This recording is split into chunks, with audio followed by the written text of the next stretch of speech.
Hey guys, Mark here and welcome back to Haunted the Truth. And as you can see, I'm here at Blaise Castle Estate. Now this one's going to be a little bit different as I'm going to be going into the history of this area and the haunting stories that surround the woodland and this castle. Blaise Castle is a 650-acre estate dating back to the Nordic times and the Georgian era. Built in 1766 by Thomas Farr, this actually isn't a castle at all, it is a folly. The castle itself looks cool, but this place dates back years. This entire area here is in fact an Iron Age fort that dates back to the Nordic and Bronze Ages. Behind me here is the Robber's Cave or the Smuggler's Cave.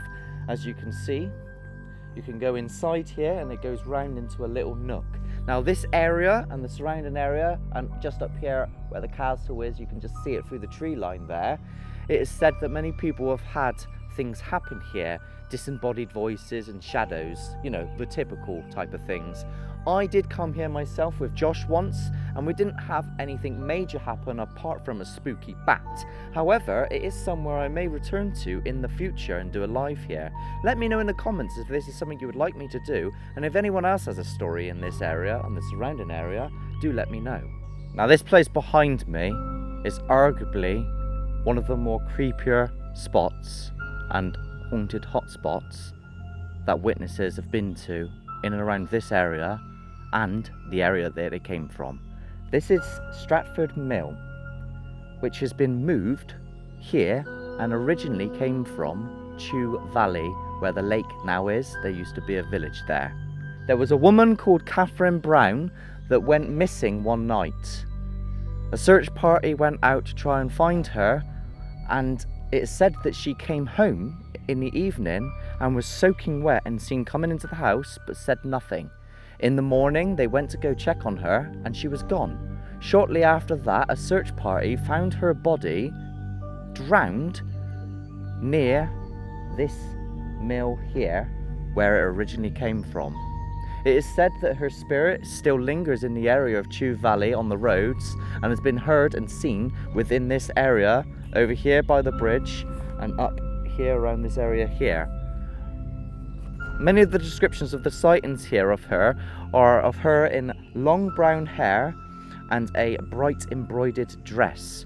My uncle had a story that he came through here once and seen a bright apparition up here where the castle is.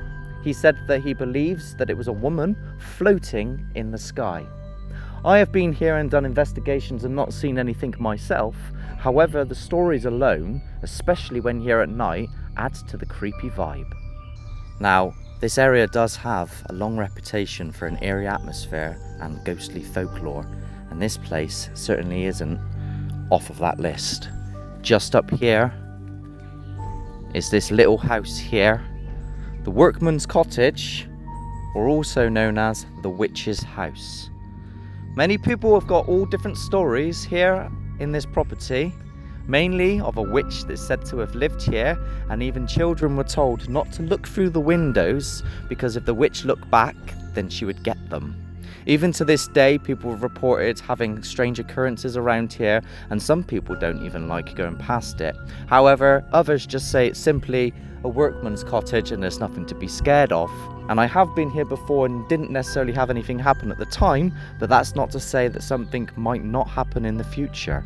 Let me know if anyone else has had anything happen here. One of the more famous and known stories in and around this area are of the giants, Gorham and Gyson.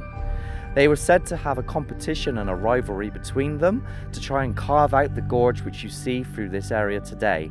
It was sort of in this area over here, right the way through, all the way to the other end.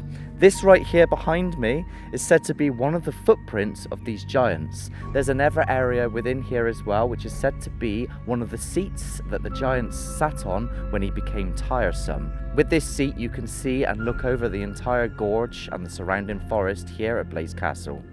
But if this story is true or not, is all down to fairy tales and folklore. I mean, I've never come across a giant or a spirit of a giant lurking within these woods, but you never know. Well, that was that. Thank you so much for watching. If you enjoyed this, please leave a like and subscribe. And if you've got any stories about this place yourself, please do let me know. Until next time, if I don't see you again, good morning, good afternoon, good evening, and good night. Sleep tight. Don't let the demons bite. Namaste.